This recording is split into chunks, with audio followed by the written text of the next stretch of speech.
I guess that if Long won, it would add some new support to the Nazis' Aryan superiority theory.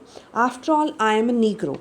A little hot under the collar about Hitler's ways, I determined to go out there and really show Der Führer and his master race who was superior and who wasn't. So Jesse Owens guessed, like he thought that if Laszlo won that race, then obviously Hitler's theory, Aryan superiority theory, it would prove correct, according to which the German athletes were the best. After all, Jesse Owens was a Negro. A little hot under the collar. This phrase means angry. So Jesse Owens was angry about Hitler's ways. Jesse Owens was angry about what Hitler has been talking about. So he now made up his mind that he would really show Der Führer. Der Führer is a German word which means a leader. So Jesse Owens was now determined that he would show this leader and his master people who was superior and who was not.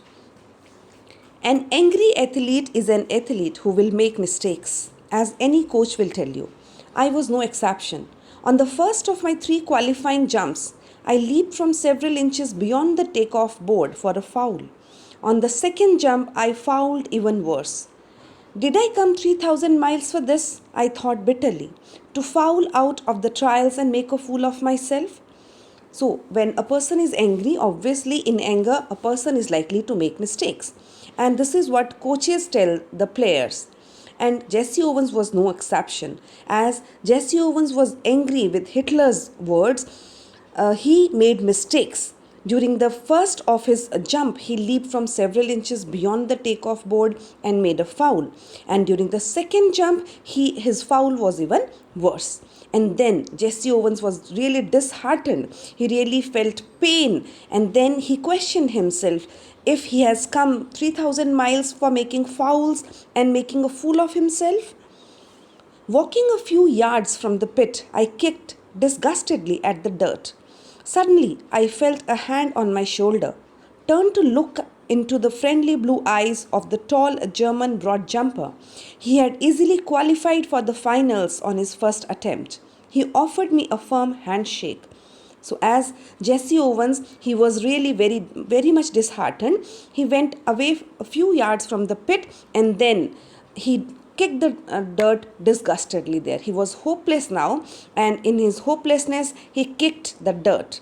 And then suddenly he felt that someone had kept a hand on his shoulder. And when he turned back, he found that it was a man, it was that German who had the blue eyes and who had easily qualified for the finals.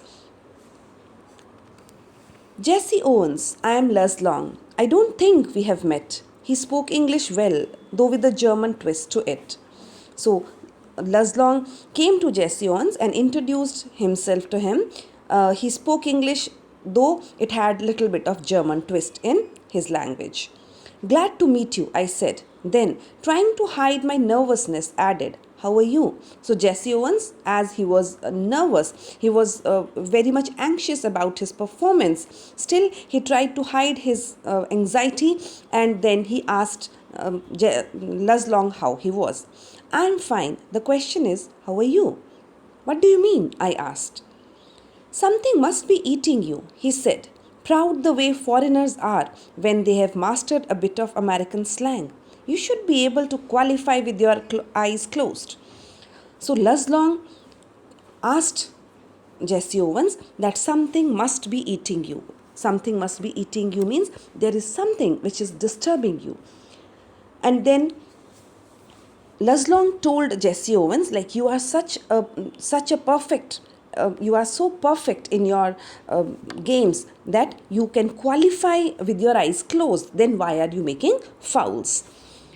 Believe me, I know it. I told him, and it felt good to say that to someone. So Jesse Owens replied that yes, I am very much aware that I am really perfect in jump. And Jesse Owens really felt good that he is telling someone that he is confident. For the next few minutes, we talked together. I did not tell Long what was eating me, but he seemed to understand my anger and he took pains to reassure me. Although he had been schooled in the Nazi youth movement, he did not believe in the Aryan supremacy business any more than I did. We laughed over the fact that he really looked the part, though. An inch taller than I, he had a lean, muscular frame, clear blue eyes, blonde hair, and a strikingly handsome, chiseled face. Finally, seeing that I had calmed down somewhat, he pointed to the takeoff board. So after that, few minutes, Laslong and Jesse Owens, they both talked together, though Jesse Owens did not tell Laslong why he was disturbed, but still Jesse Owens understood that Laslong had understood his anger and Laslong tried hard to calm him down.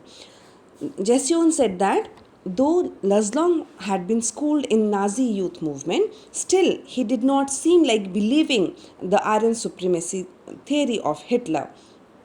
Both of them, they laughed over this fact, although Laslong looked like he believed that. As Laslong was an inch taller than Jesse Owens and Laslong had a very thin and muscular body.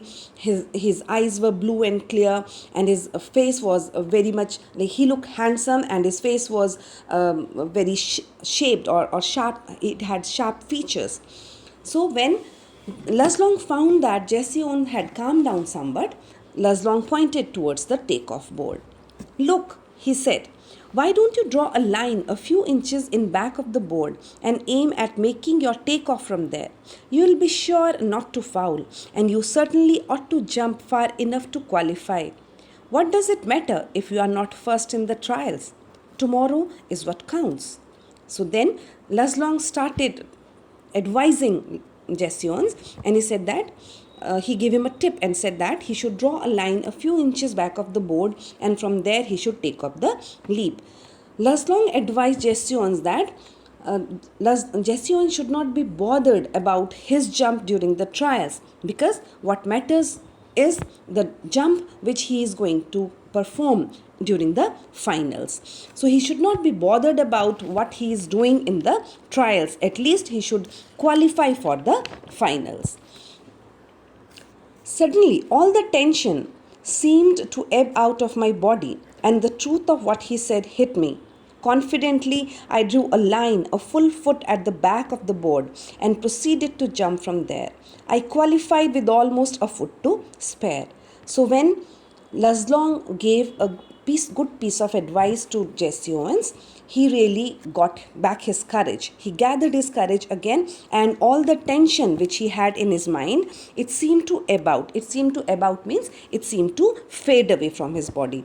Since the truth of what Laslong told him really hit him. It was true that for the qualifying round during the trials, the jump does not matter. What really matters is how he is going to perform in the finals.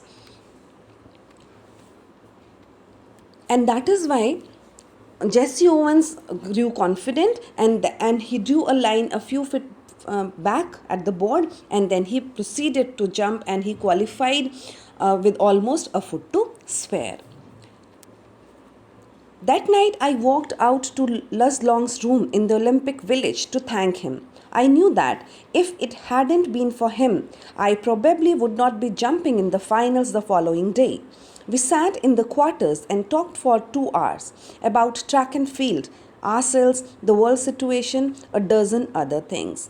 So after qualifying for the finals, Jesse Owens at the night went to Laslong's room in the Olympic Village so that he can express his gratitude. He knew that, and Jesse Owens was absolutely sure about this fact that if Laslong would not have helped him, then Jesse Owens would not have qualified for the finals.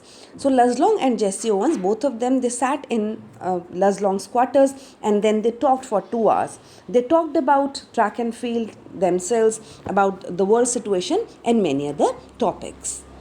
When I finally got up to leave, we both knew that a real friendship had formed.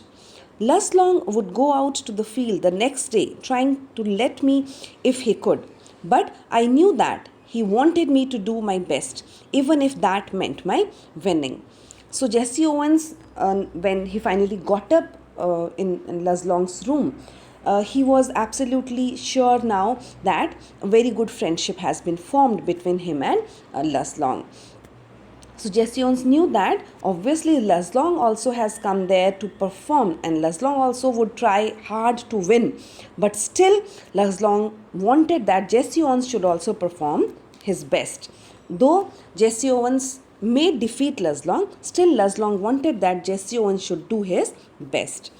As it turned out, Les broke his own past record. In doing so, he pushed me on to a peak performance. I remember that at the instant I landed from my final jump, the one which set the Olympic record of 26 feet 5 by 16 inches, he was at my side congratulating me. Despite the fact that Hitler glared at us from the stands not 100 yards away, Les shook my hand hard, and it wasn't a fake smile with a broken heart sort of grip either.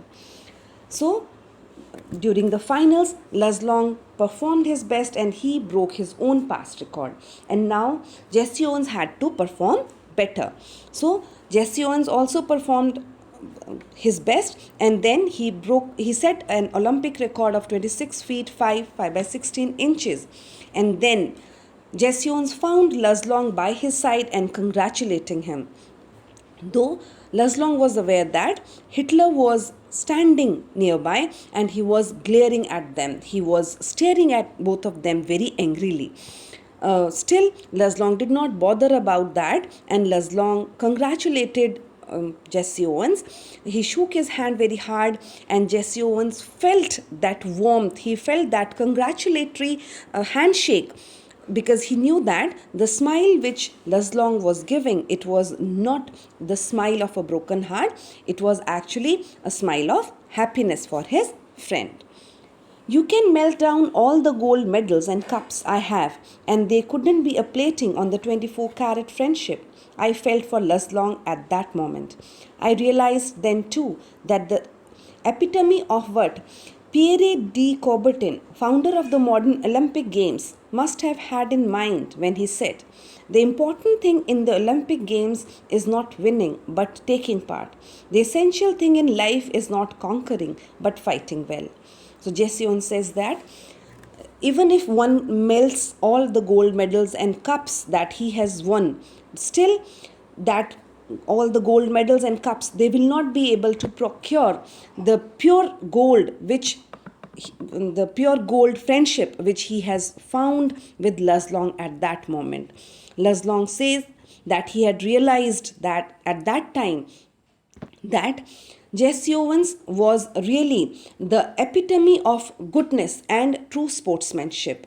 And he really proved what Pierre de Coubertin, who was the founder of modern Olympic Games and a French historian, whatever he had said was absolutely true. And Pierre de Coubertin had said that the important thing in the Olympic Games is not winning but taking part.